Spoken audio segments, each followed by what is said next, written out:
Nós metemos o documento há mais de um mês a dizer que a gente vinha para Nampula e mostramos a rota que nós queremos fazer a nossa marcha. Agora dizem que a gente não pode fazer a marcha. Vamos fazer ou não vamos fazer? Vamos fazer ou não vamos fazer? Vano, vano. Vano, vano. Mokupi, mokupi, mokupi, mokupi.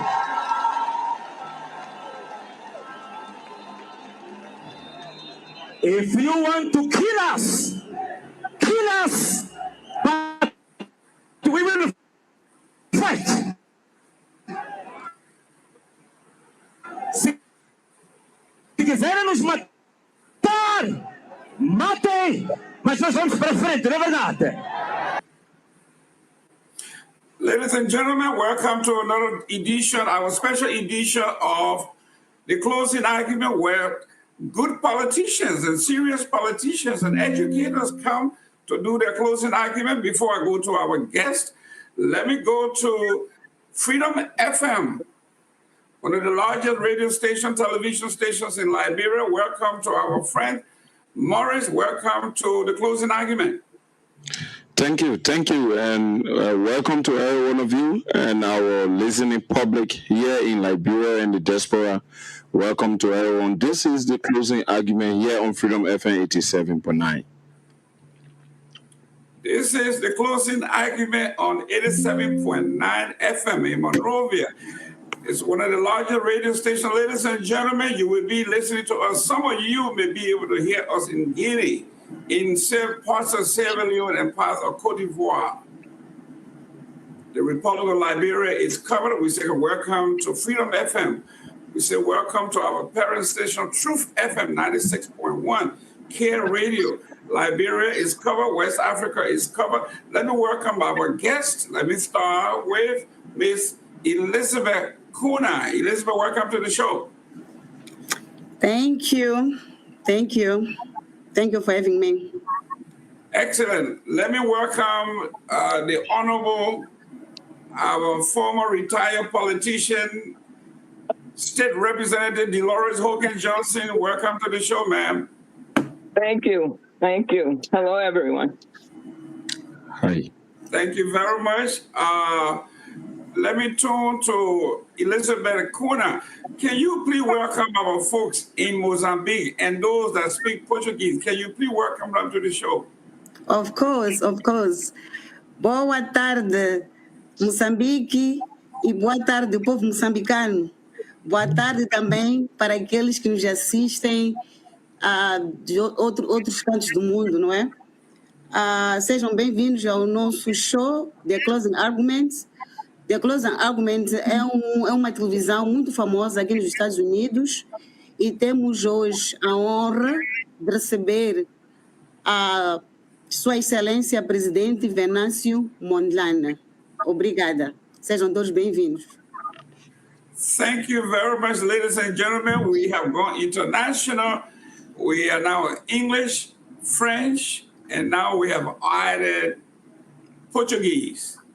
So if you are in Portugal, you are in Guinea-Bissau, you are in Momato, anywhere you are in Mozambique, this is our hour. Your president is here. The next president for the Republic of Mozambique is here. Is he having problem with his camera, Elizabeth? I don't know. Let me find out. It went off. Let me try to find out what is happening. Great. Mr. Morris. Yep. Talk to us. What's the latest news in Liberia while we have our guests? Yes, basically what is unfolding now in Liberia in terms of fresh news is the situation regarding the former chief of protocol to the then president, Dr. George Manuel, Madam Nora Findabondo, who is being billed at the coast of our country in regards to matters arising from the Arab team for retrieving government's property and assets. So that case is ongoing, and the court had rejected the bond that was filed based on insufficiency. And so I think the lawyers, because 73 hours was given, and that 73 hour cannot start now. It should start on Monday based on our time here. And that Saturdays are now working days for government offices, including Sunday. So the 72 hours should be starting by Monday, and that will see the opportunity be given to Madam Noah Finabondo to file in a sufficient bond that will allow her the freedom that she deserves under the law. So that's why I'm voting here right now in Liberia. Excellent. Let me welcome Elizabeth. Could you introduce our guests? Yes. You want me to introduce in English, in Portuguese? Which language you prefer? In English. Okay. President Venâncio Mondlane, his name is Venâncio Mondlane, is founder of the major opposition party of Mozambique called the Anamola. And he will be here with us, where we'll talk about his political ambitions. I know that he has a lot of ambitions. And also talk about share with us some strategies, his political strategies. And he will also talk about what are we going to expect for the future elections in Mozambique, which are coming 2028 and 2029. So that is our president. Thank you. Ladies and gentlemen, without further ado, let me welcome Venâncio Mondlane. Welcome, Chief. Welcome to the show. You are muted.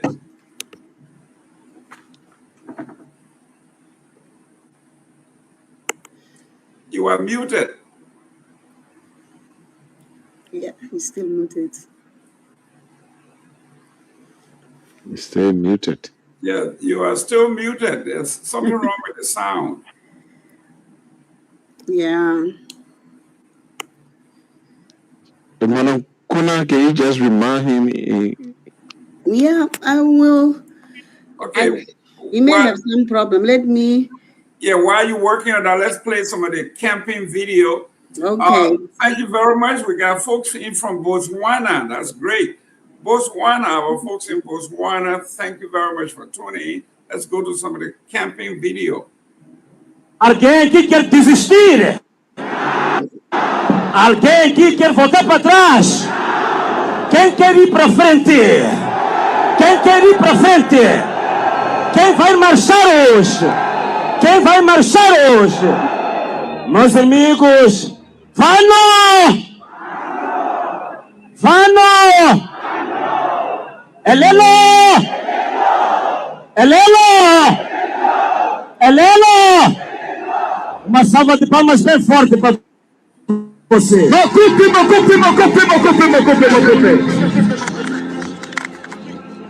Meus irmãos, não é morte que vão nos meter medo com a morte, não é verdade?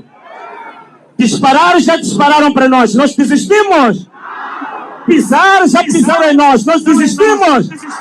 Cuspir, já cuspiram em nós. Nós desistimos. Hello.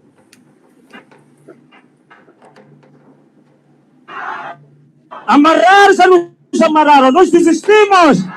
Prender, já nos prenderam. Nós desistimos. Engolar, já nos desistimos. Raptar, já nos raptaram. Nós desistimos. Balear, já nos balearam. Nós desistimos. Matar, já nos mataram. Nós desistimos. Roubar, desistimos. Conhangas, já foram conhangas. Nós desistimos. corrupção, vieram com corrupção. Nós desistimos. Com morte já nos mataram, nós desistimos. Quem quer avançar? Quem quer avançar? Quem quer avançar? Hello? Yeah, there you go. There you Oh go. my God. Now I can't hear. Uh-huh. My God. What happened now? Can you hear me? Yes, sir. Yeah, but I can hear Jerome now. I don't know what happened. You can't hear me? Okay, I think he's live now. Oh my God. What happened here? Can you hear me? He cannot. But I heard you before, but now, not now.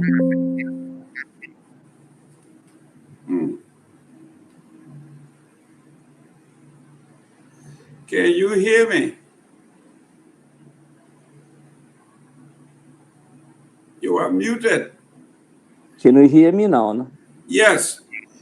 Can you hear Yes. Yeah, us? but I can hear you. Oh my God. What happened? You hear now? him? I The can hear. situation is splitting. Is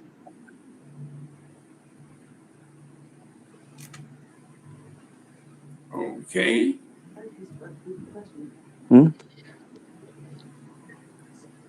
We can hear you. I can't hear you, but Can you go out and come back in? Elizabeth. maybe I Yes. can use another device to hear you. Let Yes, me please. let him know. Okay. Yeah, use another device. De Nampula. É para o Não, comandante não, Tawir de Nampula. I can hear you Essa now. mensagem é para o comandante. Oh, he said he can hear you now. Okay, great.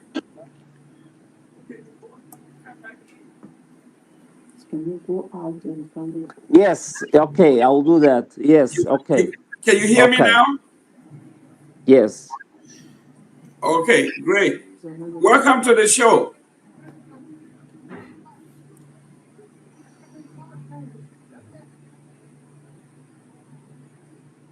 Wow. What is Well, happening today? ladies and gentlemen, bear with us. We are all the way across the continent. We are in Mozambique. So he's having problem with his gadgets. Mhm. Elizabeth, talk to us about the rally, about the convention that was just held. Oh yes, that was is a national convention for Anamola Party. We also call Congress, was our first Congress, Anamola's Congress. That was in Nampula. It happened in Nampula. I think it was 2 weeks ago.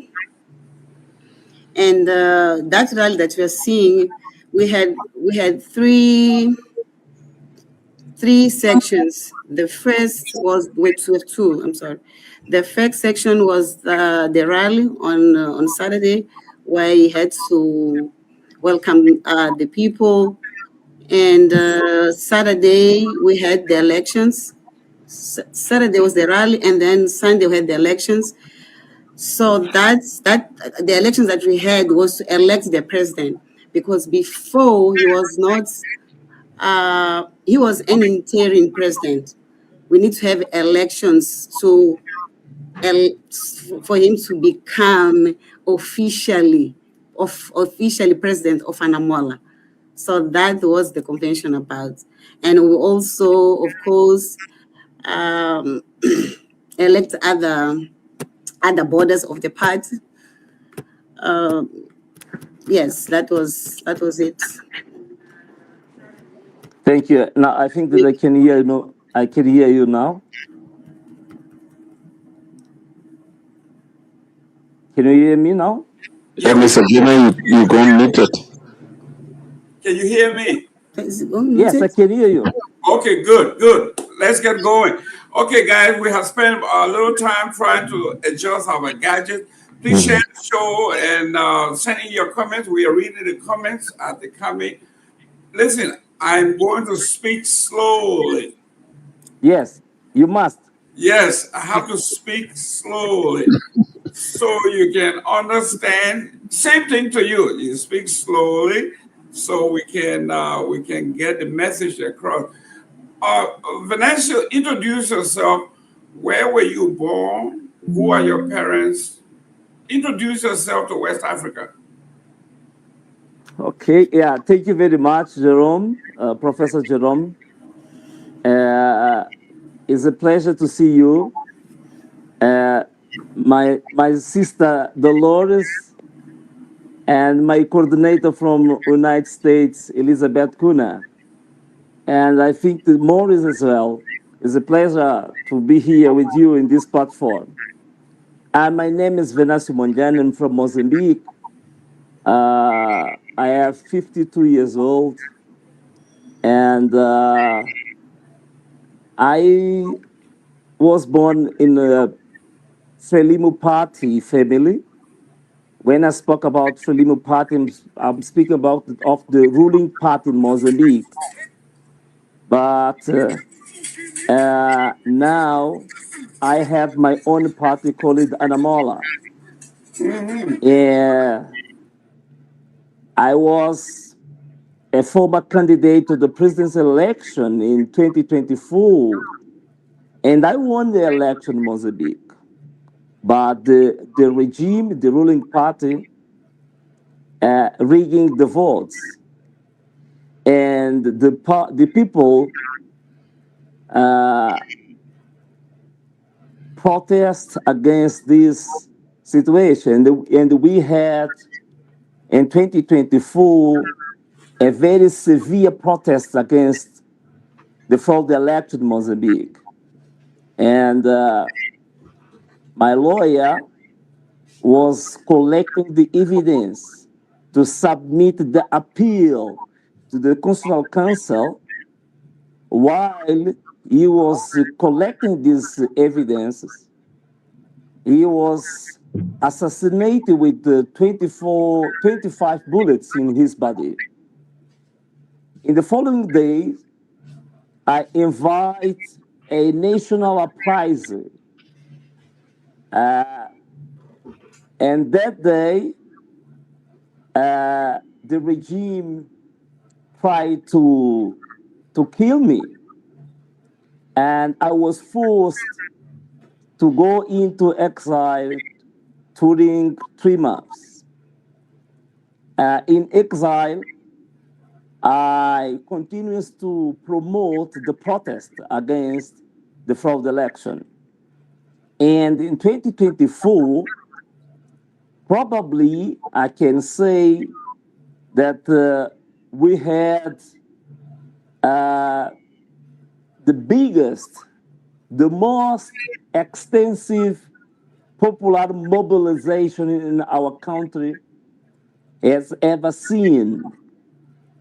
And during 3 months, the people was in the streets protesting against the fraud election. And I returned to my country, and at January 2025, and I decided to establish, to create my own party called Anamola. And this party was founded in August 2025, sorry. We have something like 9 months now, but we become the most popular party in Mozambique. That's why the regime now, they know that in the next election, our party, certainly we will win the elections. That's why they now they are trying to stop us, to block us, using severe violence against us. They are using the machinery of the defense force against us. And 1 year, they assassinate 56 our party senior members. And now we have something like 400 cases of very severe violation of the human rights of our members, including almost 200,000 that was burned. And but we will not give up. We continue firm, and we will continue with standing against the dictatorial regime in Mozambique. Now we launch a national and international campaign and call it the Who Ordered Anselmo Killing, because the Anselmo was the last one they killed. Anselmo was our political coordinator of a province called Manica. Manica province is a province of the center of Mozambique. And in the last month, they killed this coordinator called Anselmo. And we are using this event to create this international campaign called Who Ordered Anselmo's Killing. And now we have many people, activists from other parts of the world, mainly for Angola, Guinea-Bissau, Portugal, Brazil, that joined with us in this campaign. But we remain ready to continue with the struggle. Like we say in Mozambique, a luta continua. The struggles continues. Excellent, excellent. This is excellent. the Venâncio.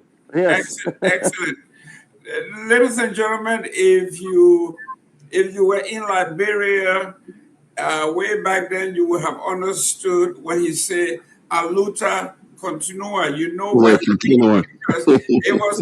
was very popular in Liberia. When we used to follow Michel, the original father of Mozambique. But let's talk to us about the state of affairs of Mozambique. What is the state of affairs of Mozambique now, and why is it that you think you can make the difference? Yeah, Mozambique now, like I summarized with this background before, the outcome is we are facing now in Mozambique maybe the deepest crisis of legitimacy of the government. And but also I can say that paradoxically it is a greatest civic awakenings in Mozambique. Like I told you before, what happened in 2024 with our general elections, the people in Mozambique, the government, the regime, react with very dramatic, how can I say, the reaction of the regime was very dramatic. Because in 2024, they killed something like 400 people, young people that was protesting. They detained more than 4,000, and they wounded, injured something like 3,000 people. And now I can say that families across the country are still waiting for justice in Mozambique. That's why, and in its 50 years of independence in Mozambique, now we have a government with the deepest crisis of legitimacy. But my assessment now, I can say that what we need in Mozambique and what the people need first is the electoral truth. The people want to assure that we can establish in Mozambique electoral truth. Because without credible, without independent electoral institution, the election will produce crisis instead of a government. And we need in Mozambique very profound reforms, electoral reforms, the reforms of the institution of the administration of the elections. We need justice and the accountability.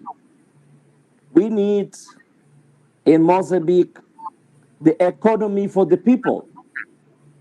Because, like you know, Jerome, Mozambique are among the 5 richest countries in the world in terms of the natural resources. But ironically, Mozambique now is the 2nd poorest country in the world. That's why I said that we need reforms in Mozambique, not only electoral reforms, social reforms, reforms in a system of justice, economic reforms to assure the young people to have salaries, to have hope, because there is no hope in Mozambique.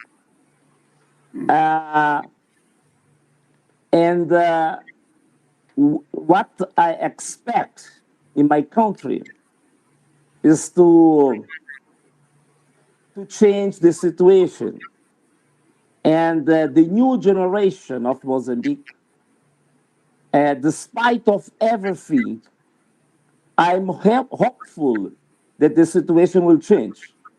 What we need in Mozambique, our task now, is to transform that courage of young people, to transform that courage in institutions, and that indignation that I told you before, to transform that indignation in program, and that suffering into a democratic, prosperous, and inclusive Mozambique.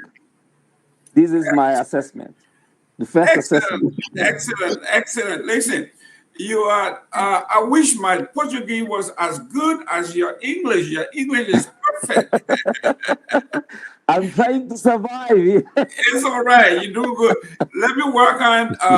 That's why Elizabeth, she is here, because when I feel that I can't breathe, I will call Elizabeth to survive. It's all right. Yeah, It's all right. You are doing very, very well. Let me go down. Let me go to Monrovia. Let me go to Freedom FM. Freedom FM. Could you please welcome your audience as we speak, Maurice? Yes, so welcome to everyone listening to this radio. This is Freedom 87.9, and you are listening to the closing argument. This is your favorite program.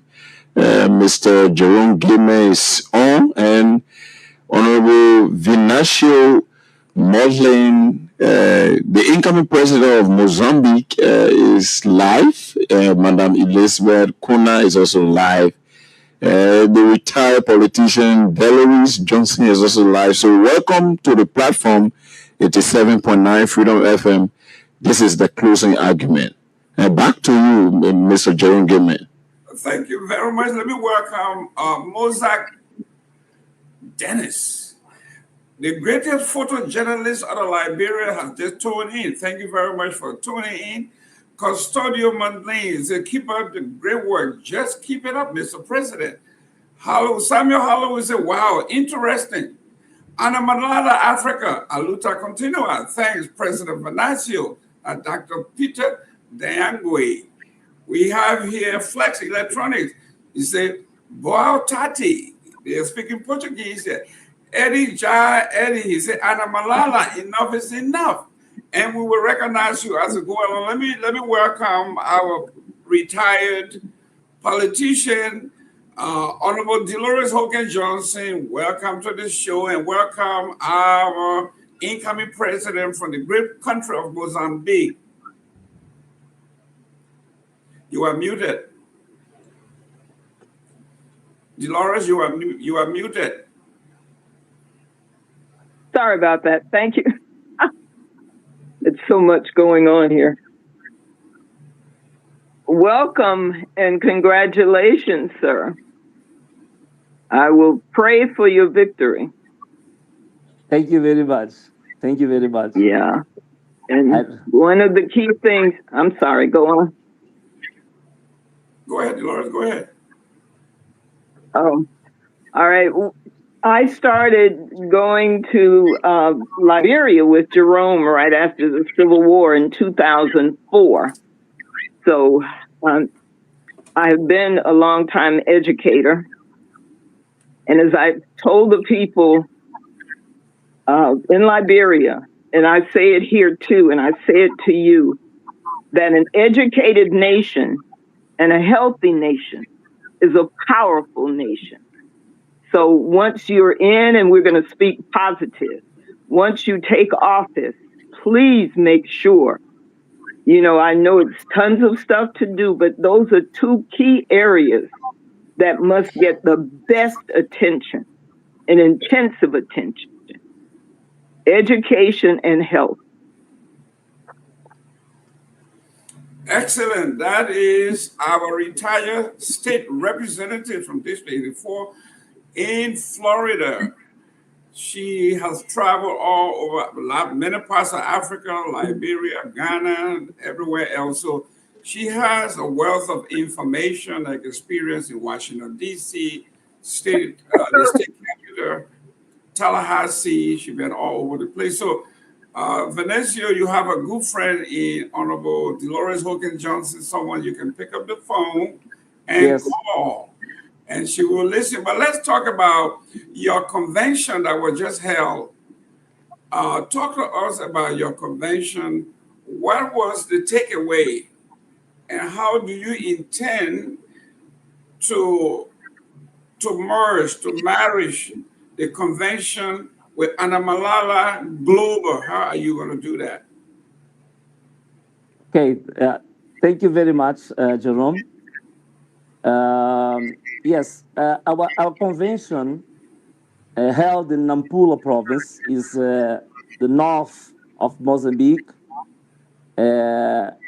from 20 to 22 of June. Is in a moment that we can say that it was the first convention of our party. And this is ceased to be, Anamola ceased to be a project, to become an institution with this convention. Because we had 400 delegates elected by the provincial coordinating from all of our country, and we had dozens of guests from Mozambique and worldwide. In this convention, we begin the first day of our convention. We begin with a march, with a rally. And all of this was deliberate because people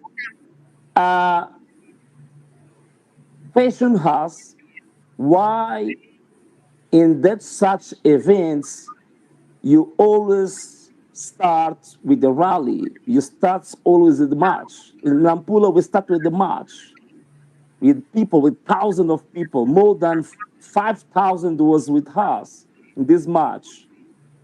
And it was deliberated because our party, I can say that this movement, this party, Anamola, was born in the streets.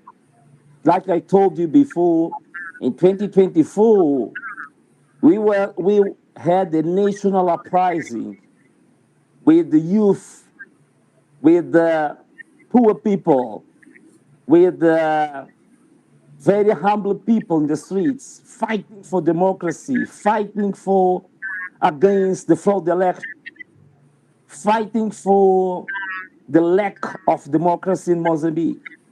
That's why we deliberate, start our convention with a rally in the streets in Nampula, among the people, the poor people, the humble people, because we don't want to lose that origin. This is the origin of our party. That's why the first day was in the midst of the people, in the streets of Nampula, and was deliberate in Nampula as well, because in Mozambique, the island, the elites, the politician, all the institution, political institution, diplomatic institution, economic institution, are concentrated in the capital, in the south of Mozambique, in Maputo.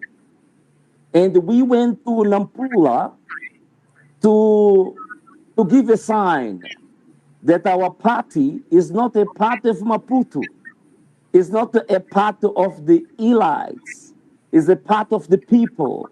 That's why our first convention, we deliberate to held in Nampula. And in terms of the outcomes, we were out, I can say that 3 outcomes were decisive. In this outcome, the first one was the approval of the status of the party, the declaration of the principles of the party, the political program of the party. And these documents define who really we are, like Anamola. A force, a political force of free and autonomous Mozambique, founded in democratic integrity, social justice, and sovereignty of the citizen. And this convention was elected the national bodies of the party, including the National Council, the Executive Commission, to give to our party a legitimate structure from the base, from the top. And maybe something a good surprise, maybe not a surprise, but a very sweet thing. In this convention, the delegates elected the party's first president of Anamola. And who was that? It's the guy that was talking. Venâncio Mondlane. Venâncio Mondlane. Jerome friends. Yes, my own friend. And I'm going to be coming to see you, and I'm going to be there Rest assured, I will be in Mozambique. I am a member of Anamalada, and I'm going to make sure that Elizabeth and I will be campaigning everywhere. But before we go any further, Honorable Johnson, Yes. you have been through the campaign, the rigors of debate, and everything else. What are some advice you want to give the president here when it comes to the rigor of campaign? What does it take to be a winning candidate? You've got to speak from the heart. And when you come from the heart, the people understand that. Be consistent in what you say. And you speak to them where they are. You know, it's poverty. And, you know, I heard what you said about one of the 5 richest countries as far as natural resources and minerals. Same thing in Liberia. So you're going to have to be careful with aligning yourself. You do not want the country continually, and I don't use this word lightly, but raped of its resources, and it's going out of the country. But be sincere. Let them know that you want them educated. You want them healthy. You want them to be able to make a living, a decent living on their own. You know, they're not looking for handout, but hand up. And my administration say that, you know, is here to help you be the men and women, and you young people, you are our future. We can't get away from that. And we want you to pay attention. Everybody needs to pay attention, because people can talk. I mean, they've got some lines to feed you, but you've got to be sincere, because when you are, the people will sense it. But be consistent in your speech. Show that you care. You know your country. You know what they're capable of. And you want to bring about the resources, the atmosphere, where they will thrive. And they're not wondering where will their next meal be. Why can't I find safe and decent housing? These are things that are number one in people's minds. Shelter, food, security. So speak to that and say you can be a part of this new awakening, this new birth for Mozambique.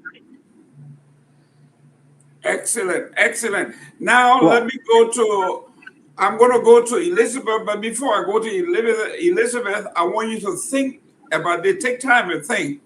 Women's right and women's participation in government in Mozambique. Think about that, Venâncio. Think about that. I'm coming back to you. Kuna, let's talk about women's right and women's participation in government in Mozambique. Your rights, your participation. How is it going in Mozambique? Thank you for the question. That it's a very interesting question, especially because I'm a woman. But in Mozambique, the women participation in government, I think it's not that good, but we are trying to get there. We have some women in government, and but I don't think we reach where we're supposed to. I'm hoping that when Mr. President, our president, take the office, will be even better, because in our party we have a lot of women. As you can see, I'm here in America, and I'm a coordinator of Anamola. And if you look at all over the world, most of the representation of Anamola are women. So this is very, it's wonderful. It's great. So that's what I think about the women participation in politics. We are getting there. As Ms. Johnson was saying, what we need more is to is to get more education. People need to get more education, need to get more educated so that we can raise our voice, so we can say something. Because without education, nothing we can do.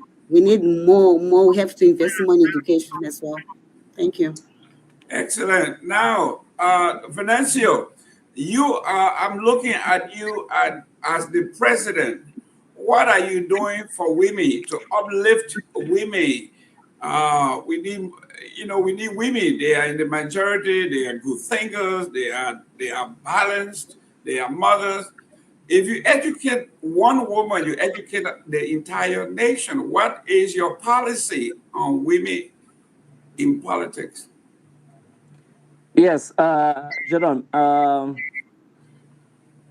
What my assessment in this issue, I think that I can make a very high philosophy thesis here, but I think that the most important is like our sister and our mother Dolores said. We must talk to the heart of the people, and we must show our works, and we must show, and we must teach using the examples. I will share with you the experience of Anamola in this issue of respect and empowering the women. And our organization, I am the president.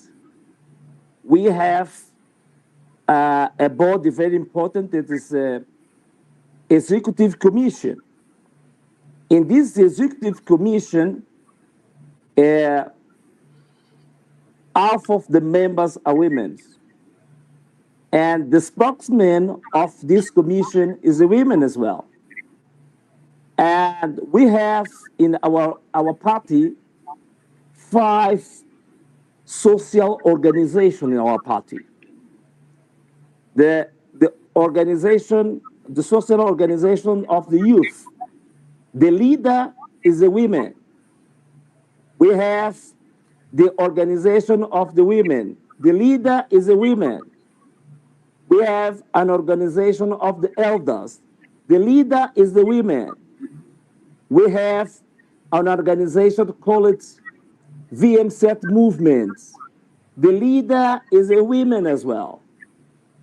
This is the example that we think that speak louder than a philosophy.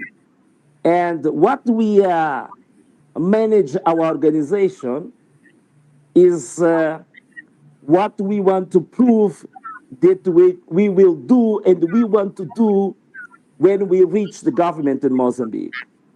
Yes. Excellent. But if you allow me, Jerome, yes. if you allow me to conclude the last question. Yes, go ahead. If you allow me, I want to say that I was elected president of Anamola, the first president of this party, but I want to receive that mandate with humility. And I understand that it's not as a personal victory, but a very high responsibility to prepare Anamola for something very huge. Is to prepare Anamola to compete and to win and the municipal election in 2028 and general election in 2029. But above all of this is to prepare and to offer the Mozambicans a credible alternative of government to Mozambicans, to our people. Yes. And Yes. as for Anamalala Africa, like you link our party with Anna Malala, and Anna Malala is a word of the language of the majority tribe in Mozambique, of the north of Mozambique. This tribe called it Emakua. And this word, Anna Malala, it means enough is enough. Enough is enough, okay? Enough is enough is Anna Malala. In the Emakua language, is enough is enough. And what can I now, the relationship between this global movement called Anna Malala Africa and our party Anna Malala is a national expression of an ideal that does not end at our borders. Is our party, but does not end in our borders.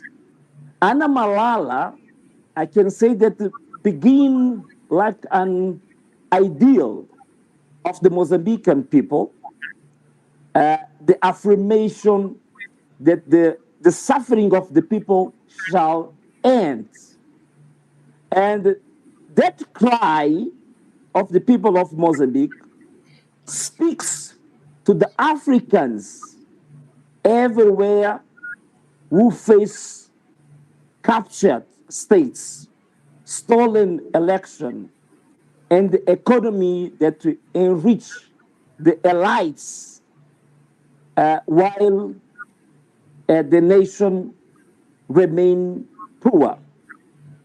Anna Malala Africa, that global movement that has the coordinator, our professor, Peter Ndiangu, that movement is the continental dimension of the struggle. It is a movement of Pan-African solidarity for accountable governance, dignity, and economy emancipation.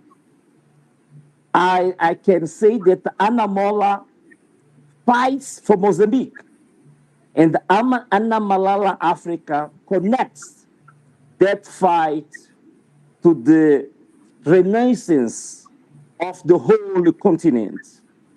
I can say that Anna Malala, our party in Mozambique, is a tree.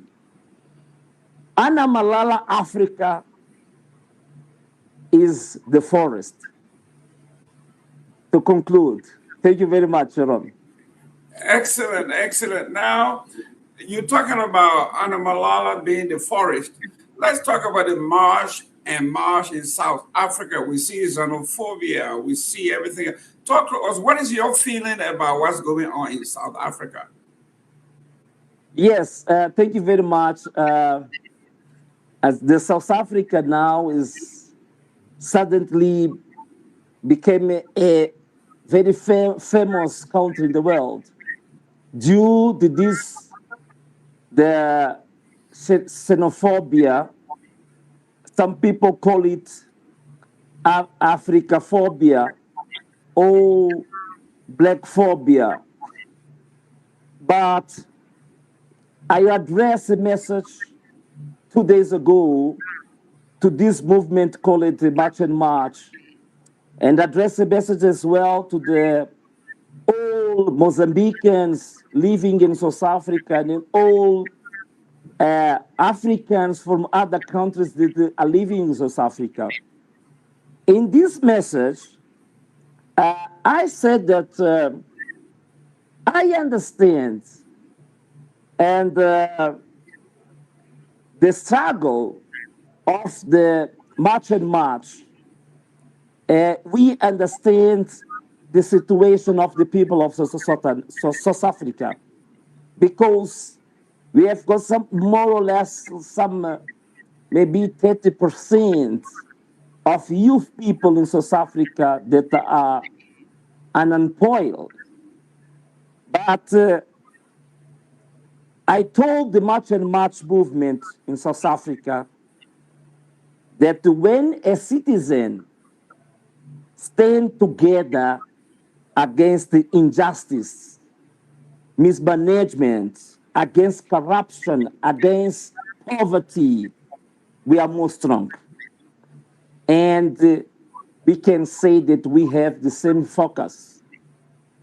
And I was motivated to address this message because what happens in South Africa affects the regions, and the regional solidarity matters.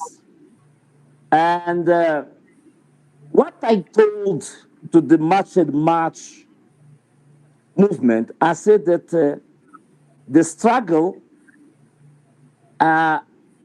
we are with them because we feel that they are suffering. We feel that they want to change the paradigm, and we agree with them. But what we say is that they must change the focus because they are now they are attacked, and the target is wrong. The target must not be the foreigners. The target must not be other Africans. I make a proposal to the March and March movement, and I told them that we should take our battles to the doorsteps of the dictators, to the doorstep of the governments that now they are driving our countries to the abyss. They are driving our countries with mismanagement, with corruption. For example, Mozambique now, we are known like the country that have a big cost, but our costs are known like the heroin cost. The heroin cost.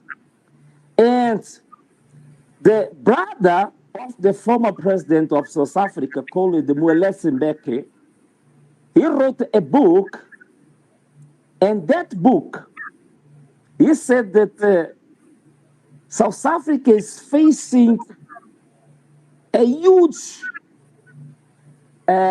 drama.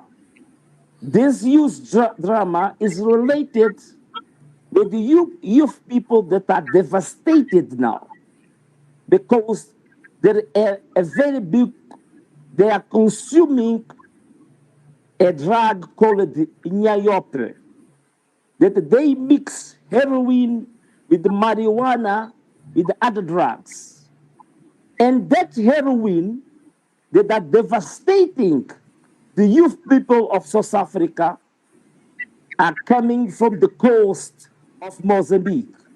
Is one of the largest corridor of the heroin in the world. And the promoter of that drug traffic is the regime of the Mozambique, Frelimo. This is not my words. It's the words of a well-respected university professor, Mondlane Mbeki. He said that the regime of Mozambique, the Frelimo, is promoting the largest drug traffic of heroin in Africa. That's why I advise the March and March movement that we must move together. We must march together, not against another foreigner African. No, we must march together to the doorsteps of the dictators, to the doorsteps of the government of the neighboring countries in Mozambique, in South Africa. We must march together to the embassy. We must march together to the rulers that are driving our countries to the abyss.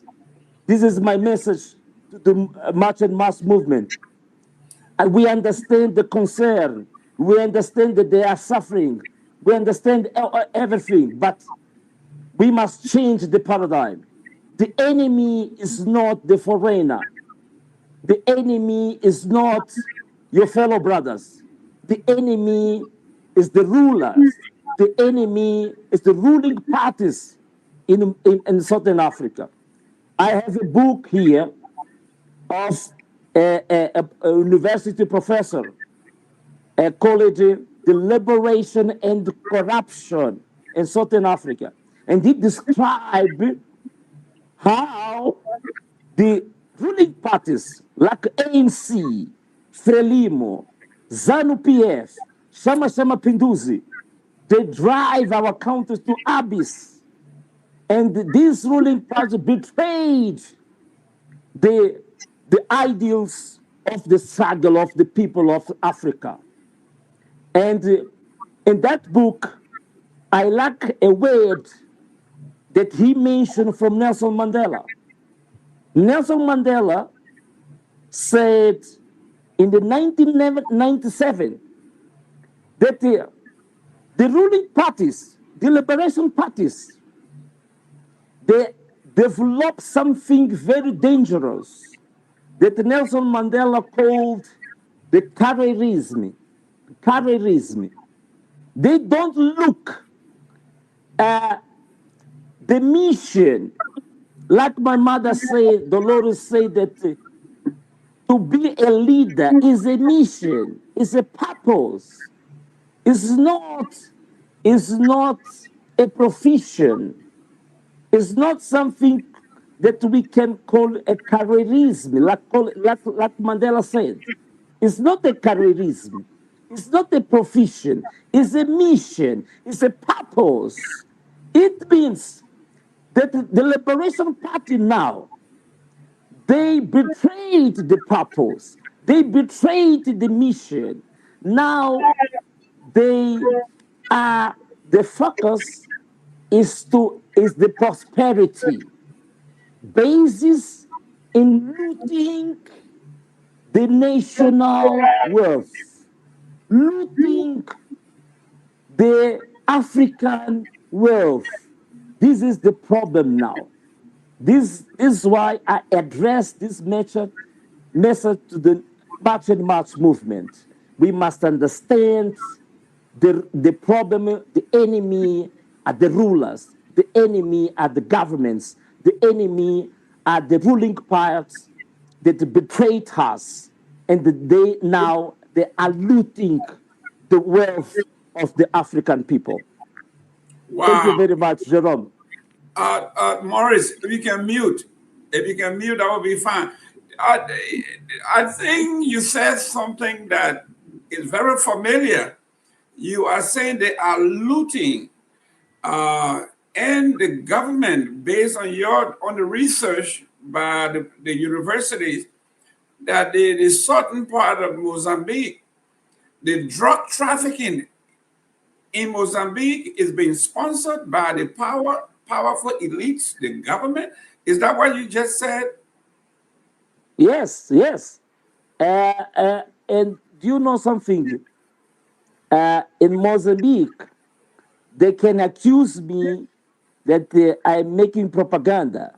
That's why I mentioned a very known and respected university professor, the Moles Mbeki, the brother of the former president of South Africa.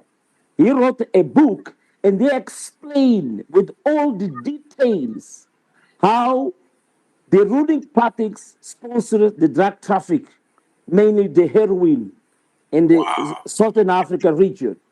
Excellent. Honorable Victor Namwe, welcome to the show.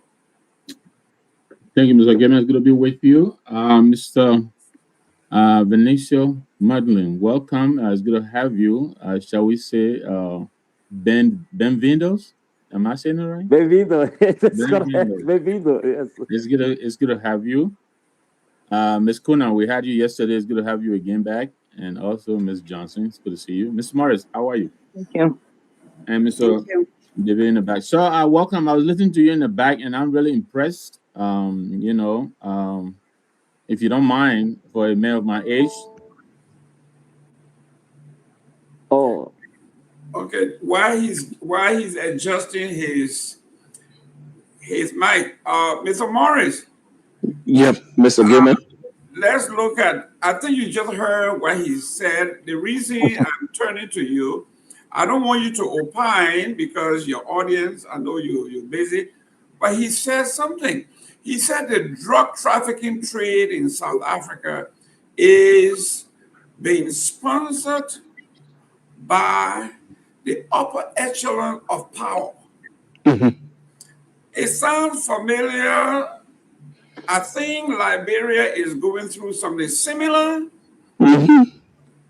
And the professor, the great professor, who is the brother of Mbeki, said in detail the routes, the sponsors, the managers, and the facilitators of that trade are the government and government officials. Morris, I don't want you to opine, but it sounds very familiar to what you're going through in Monrovia. Sure, Mr. Gilman. And the incoming president of Mozambique just said it right. What is going on with this proliferation of drug around the region? It's clear and pervasive that the highest echelon of power, those that wield all of the authority and wealth, are the people that are encouraging this drug issue to bring down our societies. If you would do the analysis from what he just said, the drug that was uncovered through our airport, that drug had a destination. That drug had where it was coming from and it had where it was going. Up till now, we are approximately a month now since this drug issue was uncovered, and yet we have not heard from the government as to who sent the drug and who was to receive it and where were they transiting the drug to. Those are responsibilities that are onus on the government to provide for the public to have a broader understanding as to where we are headed as a society. This drug issue is not an ordinary fight. This is a fight that all hands need to be on deck to make sure that we weed it out of the society, because it is something that even creates a brain drain. Most of our young people, if you see, right now as we are even speaking, in our various communities, for my community that I live in, the young people are on the streets taking substances that are illegal. But in fact, the government, through the legislature, have passed on a law that says this particular offense will be non-bailable. You cannot bail anybody out when they commit such offense. Today, in Central Town, in the central part of our capital, young people are on the streets taking in substances that have been rendered illegal. So what the incoming president of Mozambique just said, it really pricked me, because it is the same situation we are faced with. The government is pushing for drug to be eradicated from the society so as to create a civilized society and an environment that will respect and have love for one another, while at the same time the government has reneged on giving the information that should be provided to the public in regards to this huge amount of drug that was being transited through Liberia. And it has a dent on the image of our country. So these are all of the different situations that we need to put hands on deck and fight. So I want to agree with Mr. Venâncio Mondlane, the incoming president of Mozambique, that this drug issue is not on a low scale, is not being perpetrated by people from the low class or people who are hungry and suffering. It is being controlled by the cabal, and the cartel is at the highest level of power. That's why this issue cannot easily be obliterated from the society. If those people who are up there can help in laying a foundation for this drug issue to be stamped and nipped in the bud, I can assure you, Mr. Gilbert, and our panelists, our followers, the world, Africa, Liberia, South Africa, Mozambique, all of these places will have a society where we as citizens will understand our rights and responsibilities and properly balance them, because drug is killing the society. Drug is even creating more scenes for crimes to be perpetrated against peaceful citizens. So, Mr. Incoming President, I will encourage you to make sure that is included, and you stay firm in making sure that you fight this issue, because the young people, they are the future of Africa tomorrow. If their future is damaged today, where will Africa be in the next 10 years, 15 years, 20 years? If these young people are not thinking about going forward with their education, allowing themselves to expand in terms of prosperity and opportunities, and they are hooked on drug, how do we expect a better Africa tomorrow? So I want to agree with you, and you have my support here from Freedom FM 87.9. That's my position, Mr. Gilbert, and our panelists. Thank you very much. That's the voice of Morris, 87.9 FM, downtown Monrovia, Freedom FM. When we are talking about freedom, Venâncio, you are on the right channel. You are on. There are thousands and hundreds of thousands of folks who do not have access to data to tune in, but they listen to the radio all over the place. So you got people listening, parts of Sierra Leone, we got some people listening, parts of a little parts of Guinea, part of Cote d'Ivoire.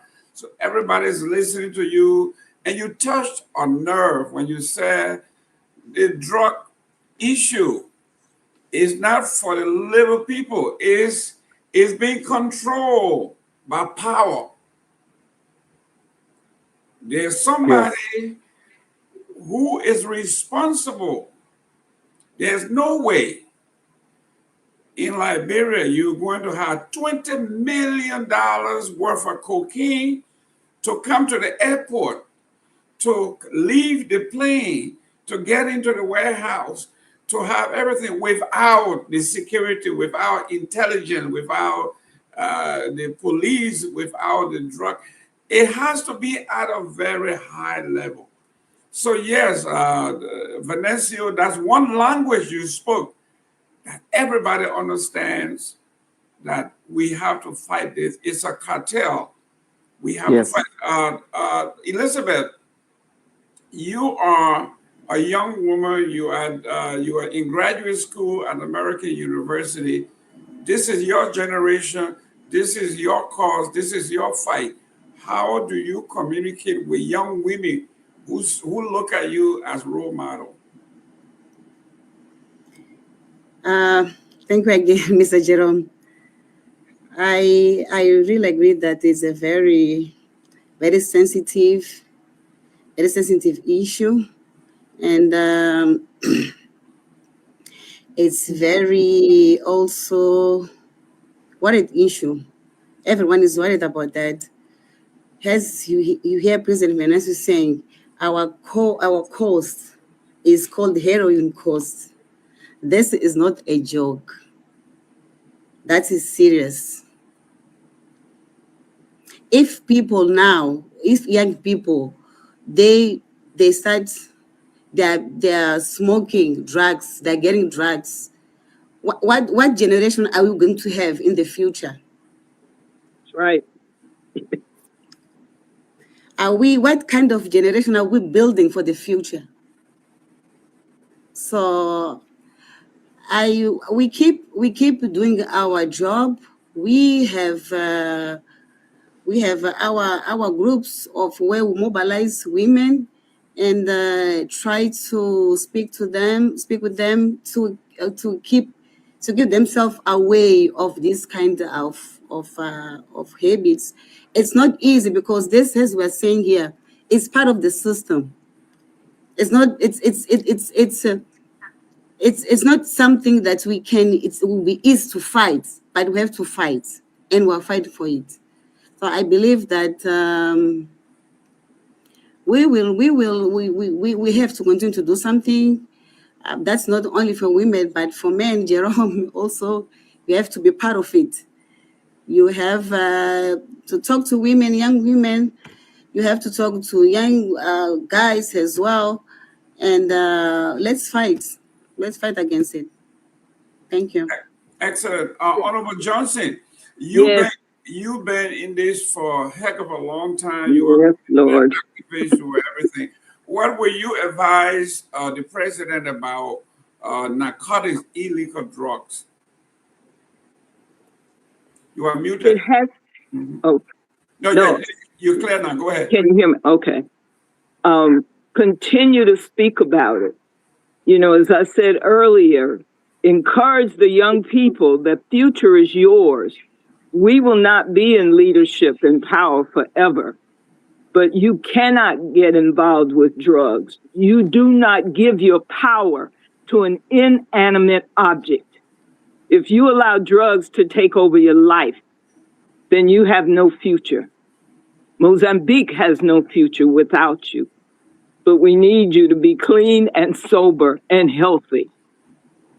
And just as the young man was saying about the drugs into Liberia, advertise that, talk about it. There are connections. If those drugs left the airport, left the airplane, and wound up in a storehouse, talk about it. They're bringing poison to our country. In the same way with Mozambique, we will not be the corridor anymore. Speak about this. These drugs are dangerous, and I can't emphasize enough the fact that a healthy nation, and these drugs speak to health, and an educated nation is a powerful nation. That's why some countries do not want their people educated. They want them healthy so they can use them and dog them out, but they don't want them educated. And that's going to be a key. And you have to tell the people there's power in education. There's power in staying healthy. And we want you to participate. Abraham Lincoln, I think about it and I pray about it. And I tell groups about it. In his speech at Gettysburg after the Civil War, he spoke, "This nation of the people, by the people, and for the people will not perish." When I was on the campaign trail, I would use that and remind people this government, this democracy is ours. And we've got to be prepared to run it. Thank you, ladies and gentlemen. That was the voice of the great Dolores Hawkins Johnson, the flag bearer of the AKA. If you are an AKA, you got one great representative here. But let's go back to the history of Mozambique. Let's talk about Samora Michel. Does the young people, do they understand the history? Yes. Yeah. The Samora Machel is a giant of the history of Mozambique. He passed away struggling for the genuine liberation of Mozambique and other countries of Southern Africa as well. He said that Samora Machel, he tried to operate the words of the first president of Frelimo, Eduardo Mondlane. Eduardo Mondlane said that Africa will be free when the Africans look each others like one. And Samara Machel, he was not full happy with the liberation of Mozambique. He was worried as well with the situation of the neighboring countries, Namibia, even South Africa, and he fought in favor of these countries. That's why he passed away fighting. He is not a hero of Mozambique only. He is the hero of Southern Africa as well. He is a hero of Africa as well.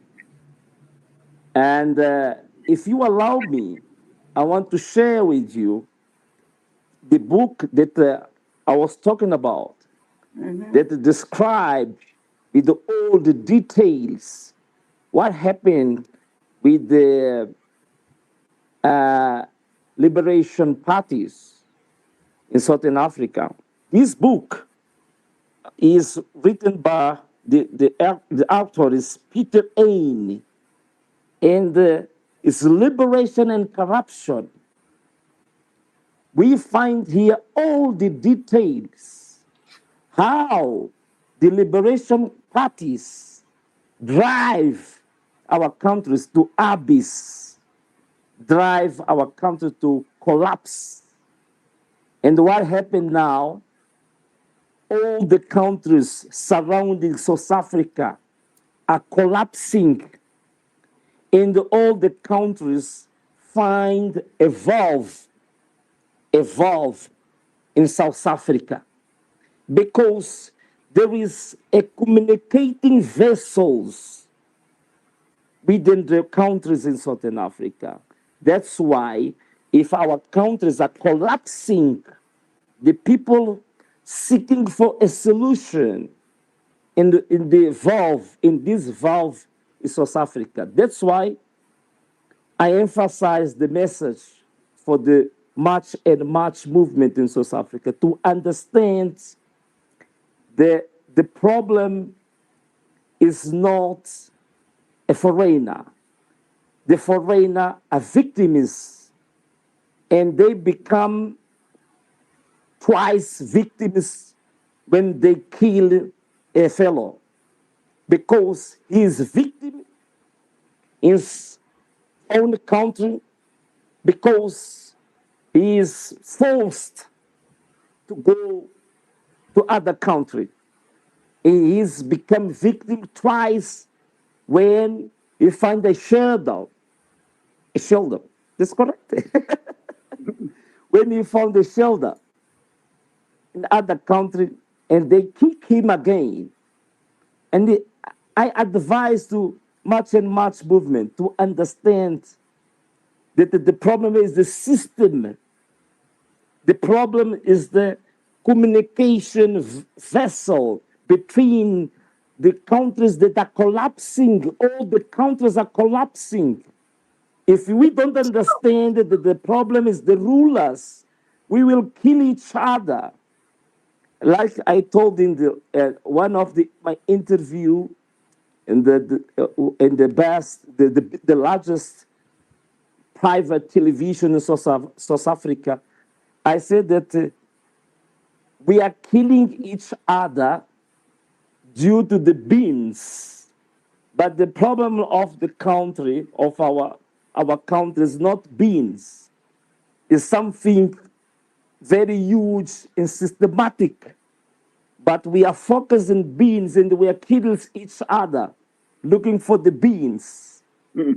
But we don't understand that the problem is who is responsible to provide water, to provide the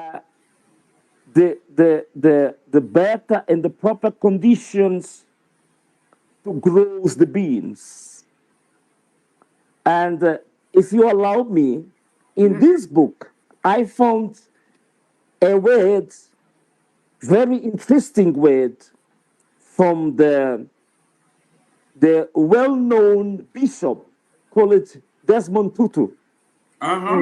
Yes. And Desmond Tutu, he is mentioned in this book, and this says something very interesting. In page 200, Desmond Tutu said in 1998, he said, the price of freedom is eternal vigilance. And there is no way in which you can assume that yesterday's oppressors will not become tomorrow's oppressors. This is the reason, the fundamental reason, the roots of that crisis of immigration that are the cause of that xenophobia. The cause, the fundamentals is what Desmond Tutu say in 1998. We have the new oppressors. And these new oppressors, they are causing the collapsing of our countries. And then they let us killing each other when they are in the hotels, when they are traveling in the world, when they are eating caviar. Thank you very much. Jerome. Yes. I wanted to add, I mean, he is on the right track because power and money corrupt. Absolutely. And that is what those who want to be in positions of authority and get into positions of authority, they must remember that. Because once you're in that position, all kinds of people with all kinds of lines and pockets and buckets of money will try to entice you. Because as you said before, Mozambique is rich. And the people need a good, honest leader. He says today's heroes could be tomorrow's oppressors. Yes, yes. These are folks he considered they are state captured. The drug dealers, the cartels, they have captured the state. They send money to the campaigns, they sponsor their own candidates, they put a lot of money. When the candidate win, they control, they capture the state. They capture the police, they capture the intelligence, they capture the army, they capture everywhere, and it becomes a narco state. This is why he's talking about we have to be very, very careful. Let me open the line. Jerome, Yes. if you allow me, please. I want to share an experience with you. Go ahead. Elizabeth is here. Maybe she can put this very clear. In Mozambique, the journalists and even the opinion makers of the regime, they criticize us and try to undermine us and say that Anamola, we are like beggars. Because when we have some events, we are always we launch the campaign of collecting money from the people.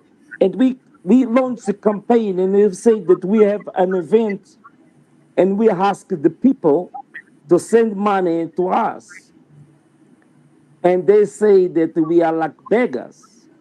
But I say that I'm very happy with this category of beggars because now when we do something like our convention, our meetings, and even the expenditures of our party, the money coming from the people. The people send money to us. We don't have cartels giving us money. We don't have fundraising with the big enterprises, the big companies. The money that we are using is money from the people. And I think that this is a blessing. They call us beggars, but I think that is a blessing because we don't have any compromise with that kind of organization that tomorrow can capture us and capture the state. Thank you very much. That is so true, so very true, that they're not beholden to the power brokers. And they do that and they come at you because they fear you. That's what it's about. They fear the truth. And they fear anybody that they see that's starting to capture the people's heart and their attention. Excellent, excellent. Listen, there is no other way. Like, I like what you said. You said it's a blessing. Yes. That poor people will give you $1, $2. It's an investment. They are investing in you. They are putting their trust in you. Yes. When you become president, they want a return on their investment through education, through healthcare, through infrastructure development, through women's rights, through security, through justice. That is what they want. That's what they are paying for. They're making a deposit. You are the bank. They put $1 in. Very interesting. Yes. They are not depositing millions. They don't have $1 million. They don't have corporations, but they have you. They can give you $1, $2. When you become president, they trust they're going to get a return in education. Lift them from the abyss. You said that, the abyss. Well, ladies and gentlemen, let's Jerome, just want to add something. Can we see that everything you are talking about, it's coming back to education? That's correct. Everything that we're talking about is coming back to education. Yes. We're talking about drugs. Those young people that are consuming drugs, if they have occupation, they will not doing that. If there's enough schools, if they had place to go when they wake up, they don't have place to go. They don't go to school, they don't work, they don't have jobs. And they don't even have enough information what those drugs that are consuming, they can even be very harmful for their health. They don't. So everything, it's education. I think it's very important that we could create programs that we can make sure that those young women, they are pushed away from these bad habits. Thank you very much so. Great. Mayan, let's display the number. Let's make the number stationary so we can take few calls for the president. So, ladies and gentlemen, if you are in cyberspace on WhatsApp, you can call 772-940-2871 and you will get connected, or you can call 678-438-003. If you are in Liberia, you need a number to call. So the numbers are 772-940-2871. You can call and we will pull you through to the next president of the Republic of Mozambique. I got my seat already. I am going to be in Maputo. I am going to be on a campaign trail. I want to say thank you to Venâncio for adding me onto your team. While we wait for a call, Are you looking at having a female as vice president or something? I'm not saying that, but are you considering women in your cabinet? Yes.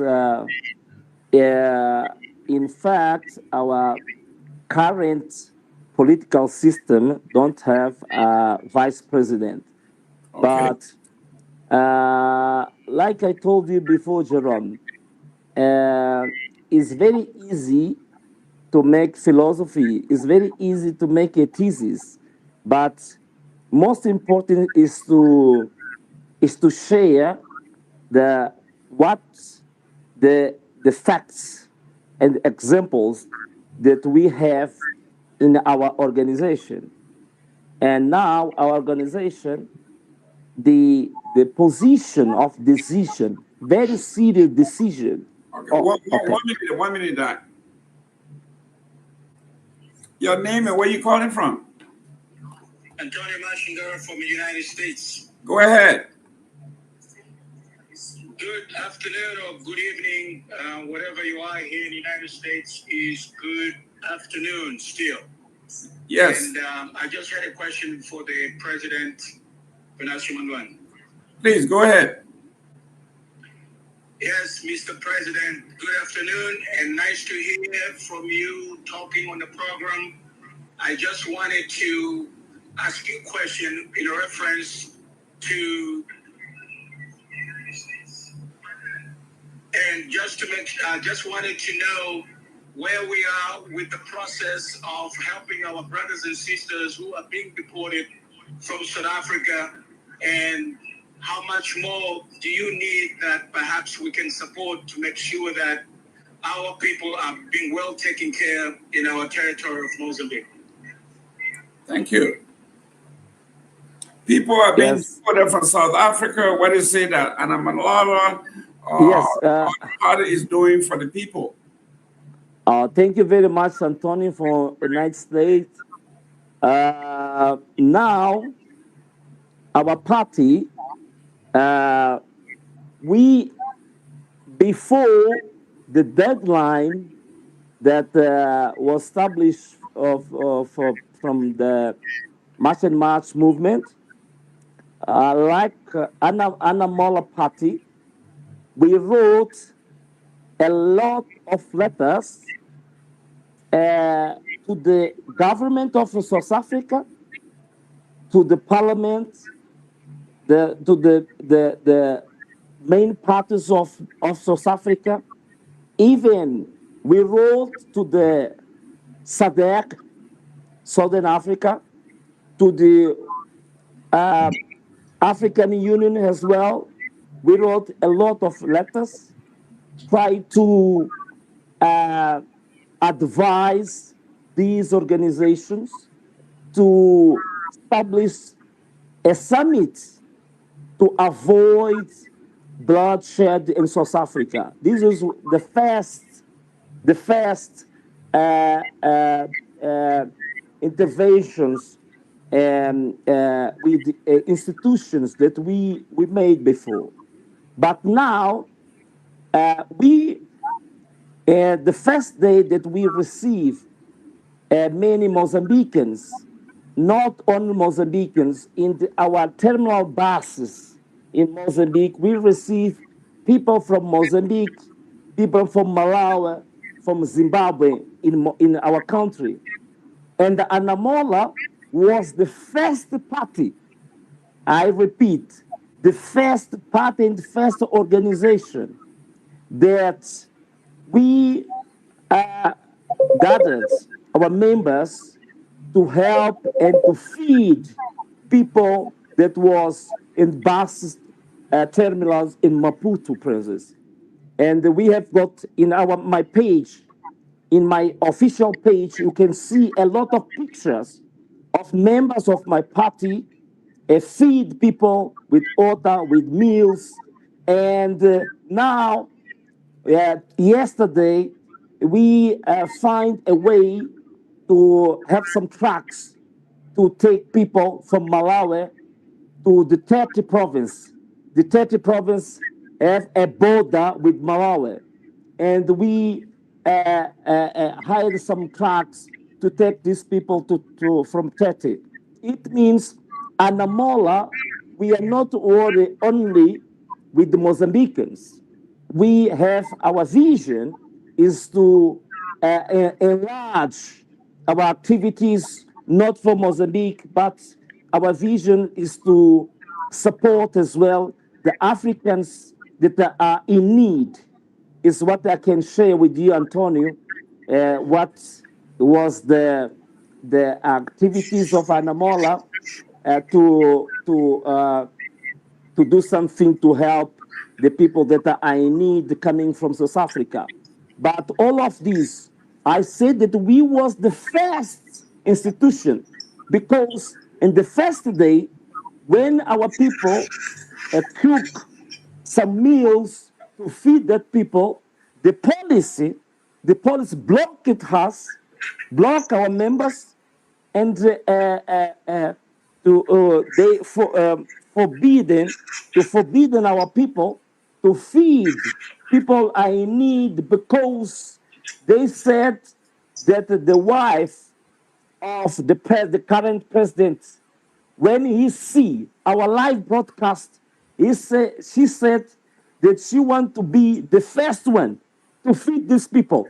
That's why they forbidden us to feed the people, and the people remain with anger because the police was blocking us.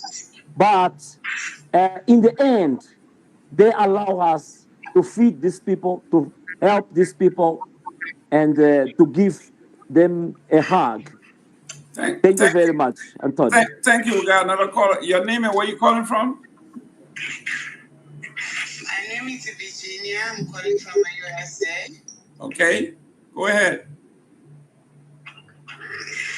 Guys, I wanna greet Your Excellency. I wanna say in honor of Mrs. Virginia Mondlane, I'm honorable to call you my son, the President. Yes, the name of my mama. My mom, she passed away, my mom, Virginia. Yes. Yes, you're my mom. Go ahead, ma'am. Yes. So I will ask the question in the Portuguese. Yes. Is that okay? Go ahead. So, Mr. President, Senhor Presidente, Venâncio Mondlane, obrigado por ser aquilo que tu és. E todos nós, todos os países, toda a África, está preparado, estamos prontos, estamos acordados, porque estávamos a dormir. Mas por aquilo que tu és, hoje em dia, Moçambique já é conhecido em todo o mundo. Agora, a pergunta é: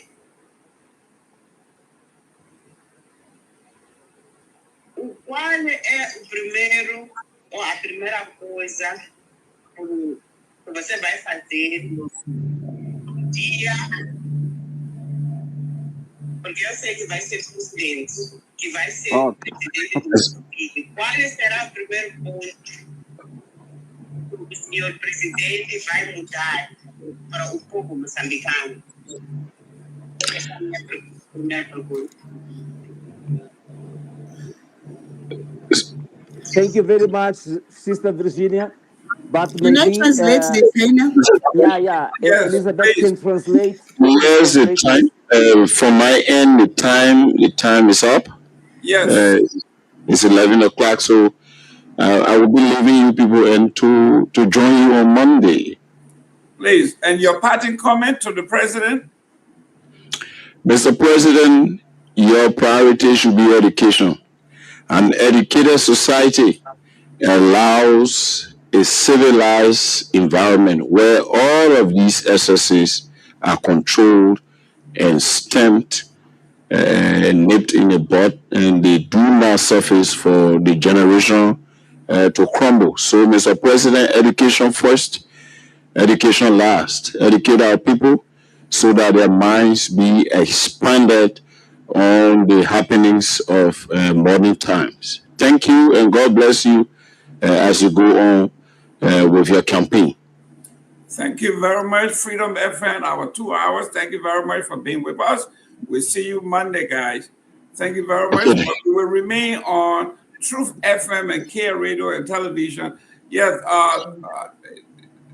Elizabeth, go ahead with the translation. What does Mother Virginia say? Mother Virginia was asking her son that when he becomes president, because he's sure that he will be a president of Mozambique, what will be the first action to take if he when he becomes a president? No, not if he becomes a president, but when he becomes a president, what will be the first thing that you'll do? Your first, when you take the oath, what will be your first public policy? Yes, I can't hear you, but hug. Can you hear me? Can you hear President? But I can't hear you now. We are starting again. But you can hear me? You can? Yes, yes. You can hear me? Okay, I will speak. Maybe I thought that you give me the last words. Maybe. Yeah. I want to thank you, all of you. I can't hear you. No, we got another 30 minutes. We got 30 more minutes here. Let him know that we still have time. Yes. Okay. What can I say? Are you hearing me? When I finish a speech in Mozambique, when I'm with my people, I say, he's not hearing me. I'm testing him. No, President, no, we are here. We are here. We got 30 more minutes. We got 30 more minutes. We are still here. Look at here. We are still here. I just texted him. You will see. Let me try to call him. Just give me a second. Okay. Give me a second. I'll maybe. Yeah, I can't hear you. Let me try to. Yes. He's back.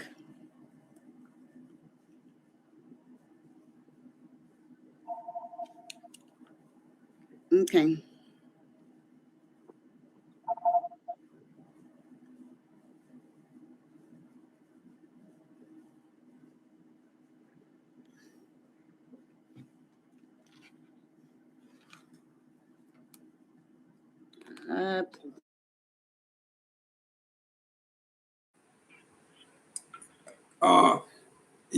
Hold on, he's having problem with his gadget. Okay, but go ahead. Your question. Your name and where you calling from? Yes, this is Professor Peter Diangui. Okay. Of Anamalala, Africa. Okay, go ahead. Is President Venâncio gone or is he still with us? He's coming back. He's coming back. He's having problem, but you can go ahead. Yes, I wanted to ask him. Yes, maybe when he comes back, I can ask.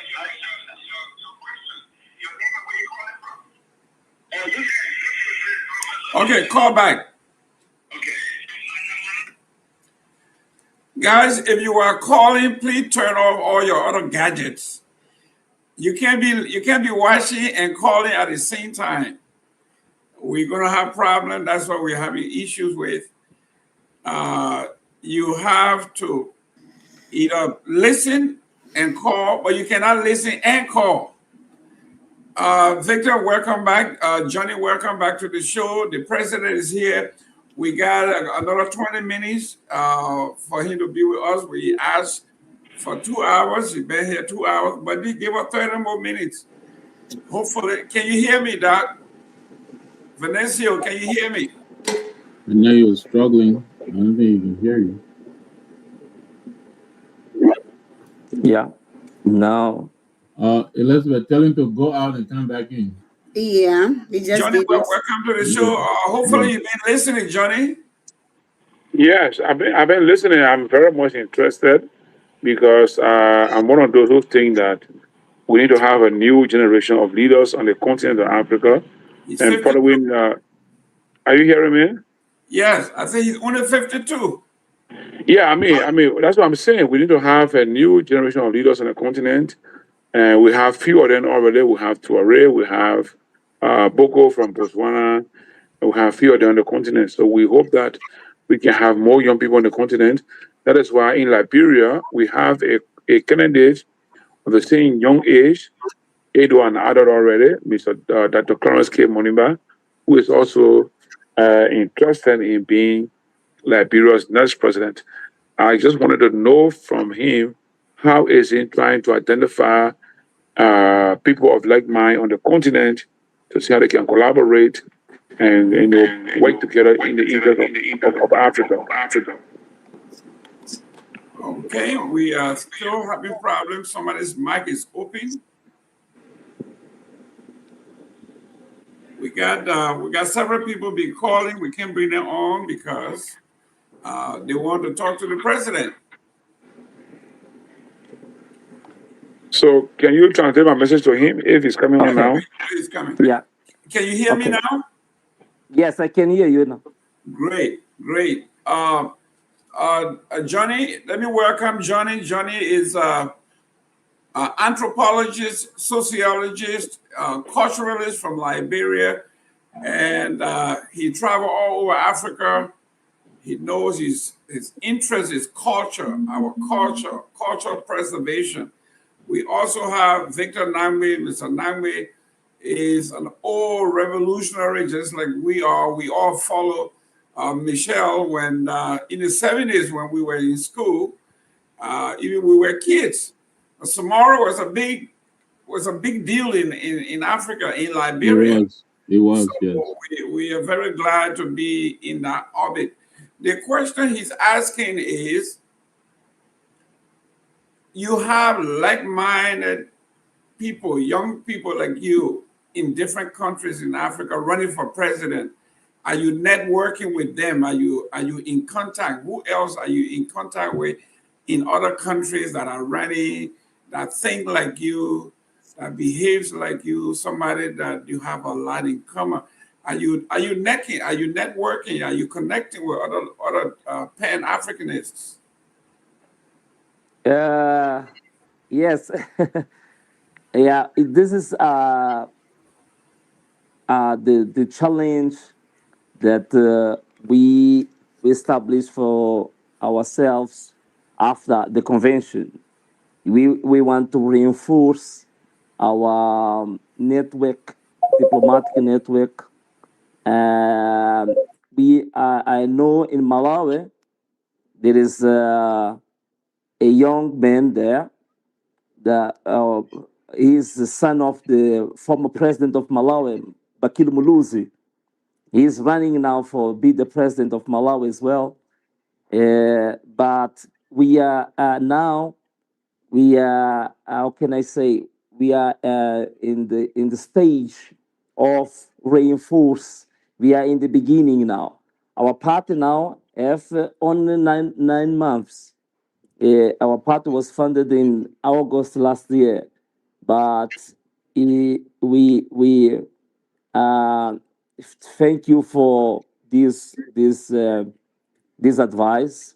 We must take care of this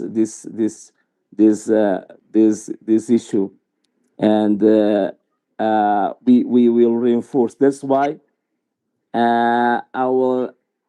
it was a secret, but I will share with you. Elizabeth, she's here. Elizabeth, we will we establish the structure of our. We elected our bodies of our party, our national council, our executive commission. We elected the president, but next week we will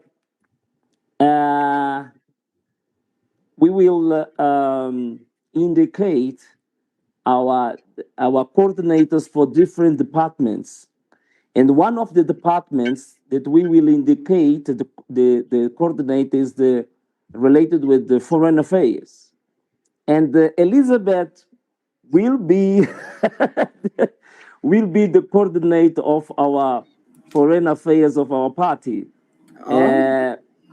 to reinforce that party that we now we know that we need to reinforce. Mr. Keme, we have someone who wants to ask a question here. Okay, go ahead from Liberia. Go ahead. Yes. Put him through. This is something that we lack. 1 minute. We know that we must reinforce that connection, that network. Thank you very much. Okay, Doc. For that Go ahead, advice. put him through. Thank you for revealing the secret, advice. Mr. President. 1 minute. Yes, put him through. Oh my God. I can't hear you again. I don't know what happened here. Okay, just put him through and they will answer the question.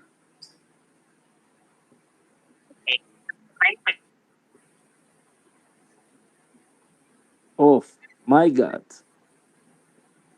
Mayan. You can hear me? Yes. Oh. Mayan, put him through. I think that I must do the same procedure. Yes. I must do the same procedure. Yes. Your name and where you calling from? Oh, you're talking to me, sir? Yes. Oh, my name is Ana Maria Mashingeri. I'm calling from Washington, D.C. Okay, go ahead. In Maryland. Yes. Yes. I have a question. Good evening, Mr. President-elect.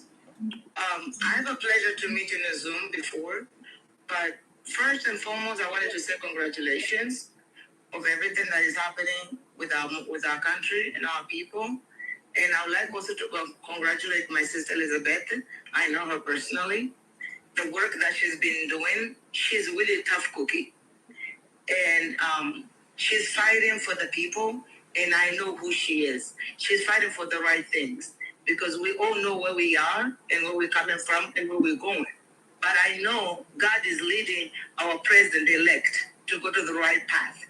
Because before, we never had this thing that is happening in the United States, that we are able to be in a Zoom or to be anywhere with the president-elect of our country. So I'm very proud of you two doing this thing. And also for the line that you guys open up, the international line, for us to be able to call and voice our own opinion of what we think or what we see about the country. My question is this. Mr. President-elect, even though I know the South Africa is fighting with all the Black people of that African nation, are you able to communicate with any other presidents besides South African government people, or are you able to communicate with Malawian or Zimbabwe, Zambia, Namibia, anywhere, any source of those people, the opposite parties? Because I know those in government, they will not take you like the way you want to express yourself. Why? Because they're all eating from the same pot, and we all understand that. Just like the drugs that you guys are talking about, that they all know where these drugs is coming from, and they know what these drugs are doing to our children. The future of our children, the future of our country, it depends on our children. If our children are sitting underneath the tree, how are they going to wake up tomorrow to say, you know what, I must go to school? If they are hungry, they don't even have a bench for them to sit down and study. In Mozambique, that is like a living condition every single day. That's what we go through. People are suffering. What are we going to do to change this nation, to change the African narrative? Not only South Africa, but I'm talking about Africa in general. Mozambique is rich with the resources, but we are poor individuals because of the people that are in parliament, the people that are in government. So what are you going to do about that, Mr. President? What kind of movement are you going to make? I know your mother, Regina, just said something, but I just want to know from my own point of view what I see in the country. What are you going to attack first? Are you going to attack to educate? Which the guy, the last person just spoke, he said education first, education the last. So what are we going to go for, Mr. President? Thank you very much. We passed the question on. The line is open. I know we missed few here. Hopefully he comes back on. We got about another 11 minutes to go. We look forward. Well, ladies and gentlemen, those of you who are on the screen and watching and listening, You just heard the president in waiting has appointed my own friend, Elizabeth Kuna, as the foreign minister in waiting. Victor, you are making history. You are part of history here. Absolutely, and congratulations. That's Elizabeth. right. Thank you. Thank you. Yes, I didn't know that's I think it was still keeping the secret. Yeah, That was a surprise to me. that's a I'm pleasant. honored. That's a pleasant surprise. That's a pleasant surprise. It's a surprise, and then it will be that will require me to work more than I do.